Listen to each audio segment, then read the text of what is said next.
sudah ada di sana, saya sudah lihat videonya, tapi saya belum bisa menghubungi. Rencana mungkin baru besok.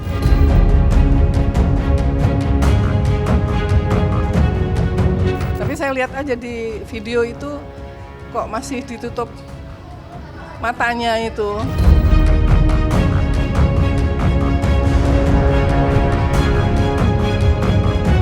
Saya pun masih belum tahu yang dimaksud high risk-nya itu di kasus yang mana. Kalau di kasus yang ketiga itu kan sudah jelas ikrarnya.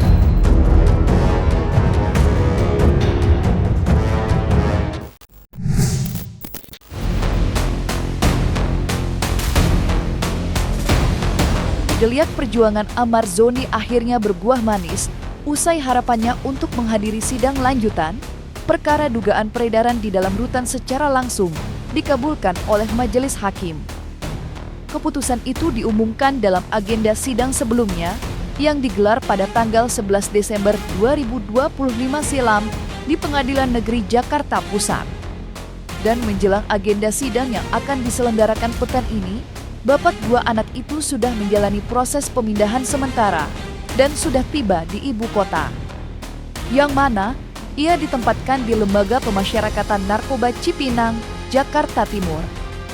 Walau kini harapan Amar sudah terpenuhi, proses pemindahan sang selebritis ternyata menuai sorotan khusus dari keluarga. Khususnya, soal Amar yang dibawa keluar mobil tahanan dengan mata ditutup kain hitam. Lantas, seperti apa luapan kekecewaan keluarga usai menyaksikan pemindahan Amar Zoni?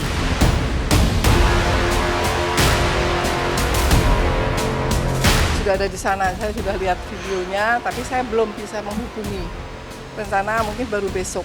Tapi saya lihat aja di video itu, kok masih ditutup matanya itu. Padahal di mobil itu udah nggak kelihatan. Itu yang kadang saya juga melihatnya itu kok sebegitunya perlakuannya gitu ya sebagai high risk. Dan dalam surat itu juga sudah tertera bahwa pemindahan sementara ini diberikan sampai dengan persidangan.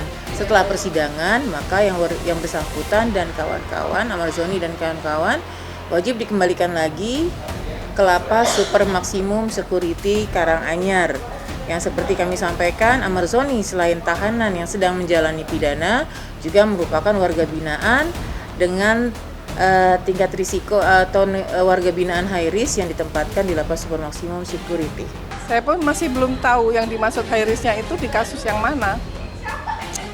Kalau di kasus yang ketiga itu kan sudah jelas ikrarnya adalah penyalahgunaan narkotika. Tetapi di kasus yang sekarang ini itu dibilang high risk itu di mana gitu loh. Karena menurut Dirjen Lapas kan hanya satu linting yang ditemukan di kamarnya Amar. Nah kalau dakwaannya itu kan ada yang lain itu yang bukan punya Amar itu. Nah ini kenapa kok itu yang jadi DPO? Itu yang kadang-kadang saya juga banyak yang bertanya kepada saya, kenapa perlakuannya seperti itu gitu. Karena itu tadi yang kami sampaikan ke teman-teman, selain statusnya sebagai tahanan, yang bersangkutan itu adalah warga binaan high risk yang ditempatkan di Lapas Super Maksimum Karanganyar, Nusa Kambangan. Tapi ya prosedur ya kita inilah mengikuti apa yang sudah diinginkan dan apa yang menjadi perlakuan kepada Amar Zoni. Walaupun kami juga masih merasakan suatu ini kan jejak digital kan banyak ya dan akan dilihat orang se-Indonesia. Kenapa nggak lebih manusiawi? Itu yang saya kadang-kadang kemarin lihat juga antara senang karena bisa dihadirkan sehingga nanti pada saat sidang insya Allah hari Kamis itu Amar akan bisa menyampaikan hal-hal apa yang didakwakan itu.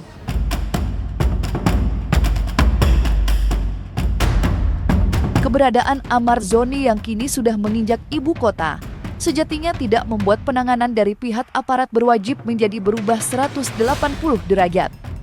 Ya, sang pesinetron masih diperlakukan sebagai warga binaan beresiko tinggi dengan penanganan maksimum security. Sehingga Amar disebut-sebut belum bisa bertemu langsung dengan beberapa sanak keluarga seperti Dr. Kamelia dan sang ibunda angkat. Seperti yang diatur oleh Kementerian IMIPAS. Pasalnya, hanya keluarga inti serta penasihat hukum yang berkesempatan berkomunikasi dengan Ammar. Lantas, seperti apa ungkapan kekecewaan Titik Haryati, serta mungkinkah pula mereka menempuh langkah yang lain?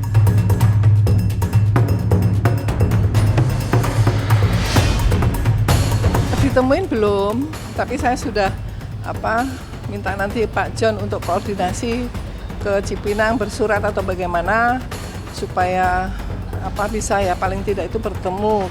Bertemu itu kan untuk memberikan kekuatan, memberikan dorongan, terutama mental. Walaupun dia terlihat yang oke gitu, tapi di dalamnya kan nggak tahu. Tetapi kalau Ammar dengan saya itu cerita yang sebenarnya. Cuman saya nggak bisa bercerita apa yang Ammar sampaikan kepada saya itu. Gitu. Saya kan bisa membaca dari ekspresi wajahnya, dari pertanyaan yang saya berikan ke Ammar, pertanyaan yang sama, saya ulang-ulang dalam waktu yang berbeda, konsisten nggak itu menjawabnya. Ini saya sebagai seorang ahli di bidang bimbingan dan konseling, keahlian saya itu, dan saya bisa mengetahui Ammar ini sebenarnya sehat atau tidak. Bahkan ada salah satu psikiater di rumah sakit Polri yang bersedia untuk memeriksa kondisi kesehatan Ammar tanpa bayar. Nah, itu nanti kita lihat nanti kondisinya, tapi yang pasti sistem perlakuannya adalah warga binaan high risk. Kalau nanti di pengadilan itu adalah sudah pertanggungjawabannya dari kejaksaan ataupun pengadilan. Kalau ketentuannya saya rasa masih sama ya, karena yang bersangkutan adalah warga binaan high risk ya. Tapi komunikasi tetap diberikan.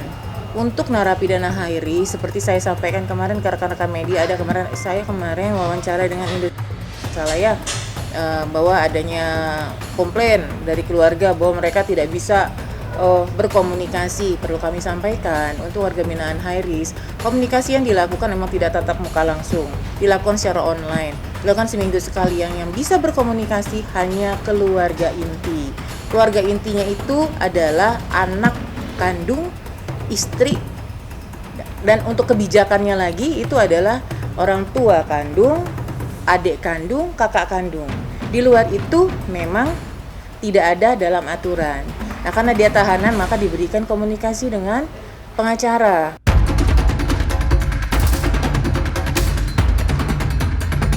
Sementara itu, Ammar Zoni bukanlah satu-satunya narapidana yang menjalani proses pemindahan sementara dari Lembaga Pemasyarakatan Karanganyar Nusa Kambangan ke Lapas Narkoba Cipinang. Ya, ketika sampai di ibu kota pada hari Sabtu 13 Desember 2025 pukul 18:15, bapak dua anak itu hadir bersama 4 narapidana lain yang juga terseret perkara yang sama. Dan layaknya Ammar Zoni, keempat narapidana tersebut akan ditempatkan di Blok E, mengingat status mereka yang merupakan tahanan beresiko tinggi di Lapas Karanganyar Nusa Kambangan. Kelima narapidana itu nantinya baru akan dikembalikan ke Nusa Kambangan ketika sidang selesai digelar. Sesuai dengan surat izin Direktorat Jenderal Inipas dan permohonan Kepala Kejaksaan Negeri Jakarta Pusat.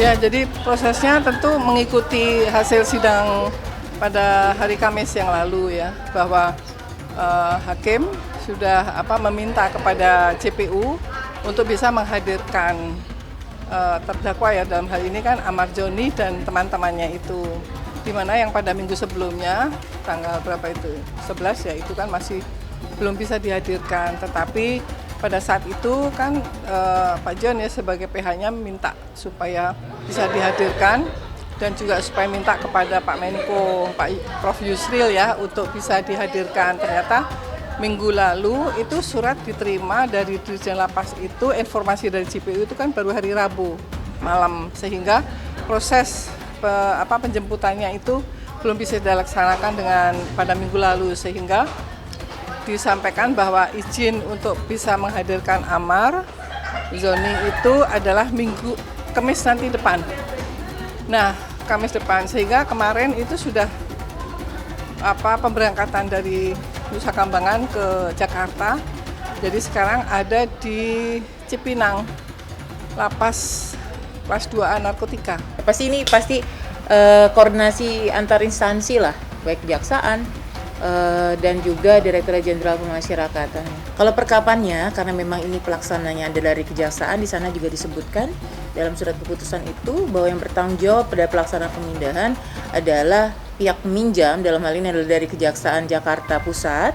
Maka pelaksanaan nanti kita berkoordinasi, menunggu koordinasi atau pelaksanaan dengan Jakarta Pusat, dan dalam pemindahan itu akan didampingi oleh petugas dari Lapas Karanganyar Nusa Kambangan. Kami belum dapat kabarnya sampai kapan, tetapi kalau melihat lagi info dari Humas Kementerian IMIPAS ya, melalui Humasnya itu kan ini dipinjamkan sementara selama sidang, nanti sudah selesai akan dikembalikan ke NK lagi. Itu juga saya tidak tahu alasannya apa gitu ya, tetapi kalau saya masih yakin Amar itu bukan pengedar. Ya, dia adalah korban dan dia adalah penyalahguna narkotika. Kemudian kalau orang mengatakan kok jatuh pada lubang yang sama, karena Amar itu orang sakit. Ya, sakitnya apa ya? Sakitnya edik apa? Edik kecanduan. Jadi belum pulih sehingga masih ingin lagi. Maka saya selalu berharap nanti ada di lapas itu tidak hanya dibina tetapi diberikan rehabilitasi.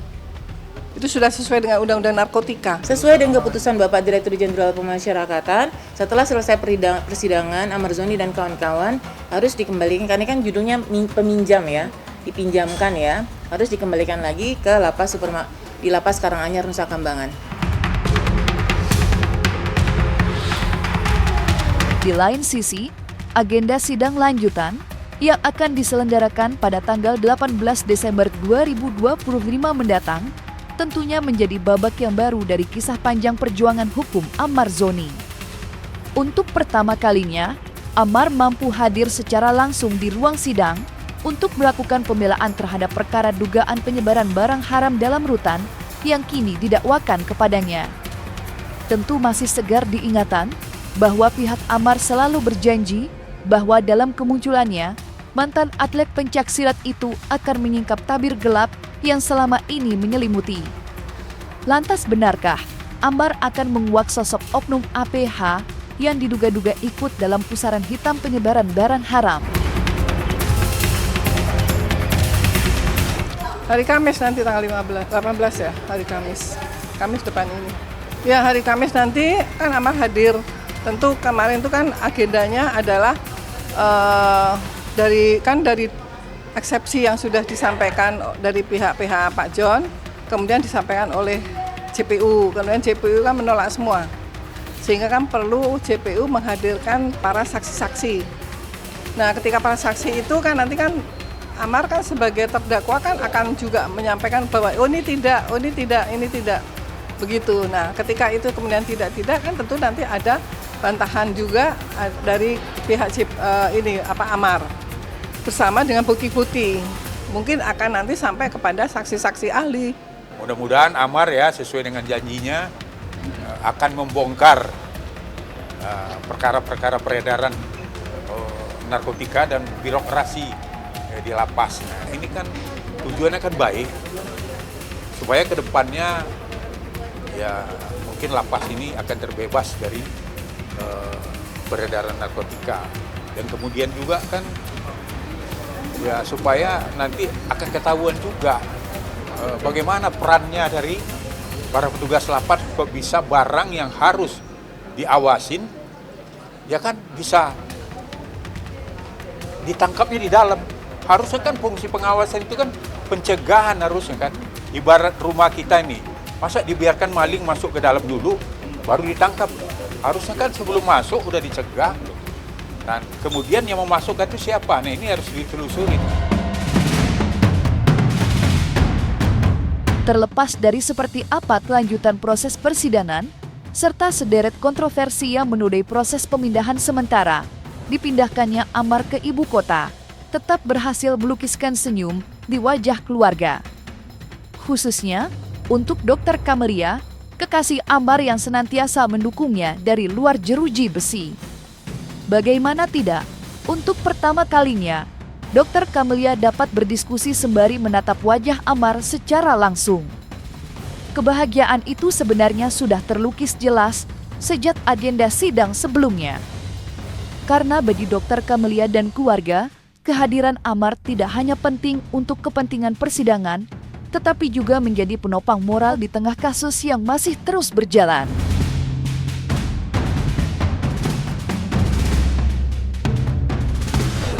Happy dong akhirnya bisa ketemu karena udah nggak bisa komunikasi sama sekali, banyak banget nih di otak sudah mau dikeluarkan obrolan apa, maksudnya langkah-langkah apa kan selama ini nggak bisa berdiskusi dia apa sih yang harus aku lakukan, kan takut salah jalan juga kan. Selama ini yang memperhatikan kan Dokter Lia, nggak ada yang lain gitu. Ya, siapa lagi? Orang sedang terpuruk itu semua pada pergi menjauh. Malahan dijadikan konten untuk dapat cuan-cuan itu yang saya juga sedih melihat. Sementara Amar ini merasakan sakitnya, merasakan jatuhnya, mundur semua teman-temannya itu, tetapi mengundang saya untuk konten, mengundang Dr. Lia untuk konten gitu. Ini kan nggak adil ini yang kadang-kadang suka berpikir ini pada waras nggak sih ini. Itu orang lagi sakit itu serius. Karena mengapa serius? Karena kan ini prosesnya masih panjang nih. Sidang kan juga belum tentu akan selesai minggu depan. Kan masih ada sidang lagi gitu. Nah, kalau misalnya nanti dipinjamkan sidang hasilnya nanti bagaimana? Apakah menjadi kesimpulannya bahwa benar Amar itu adalah pengedar seperti yang disampaikan Bapak Menteri itu, Menteri IMIPAS, kan begitu bukti-bukti ini. Tapi saya yakin kan tidak. Sementara Dirjen sendiri menyatakan satu linting itu juga nggak ngerti itu kenapa bisa seperti itu. Gitu loh. Jadi kok banyak banget gitu loh. Ada apa gitu loh, saya itu nggak ngerti gitu. Amar ini adalah manusia biasa. Cuman dia punya potensi, punya talent, dan dia pernah bawa negara Indonesia silat itu. Dia juara. Dan saya tahu dia orangnya baik. Maka saya masih ya bismillah dan insya Allah lah akan mendampingin terus supaya dia bisa kembali pulih dan bisa produksi kembali, kemudian bisa berumah tangga lagi gitu ya, dan tinggalkanlah itu narkoba.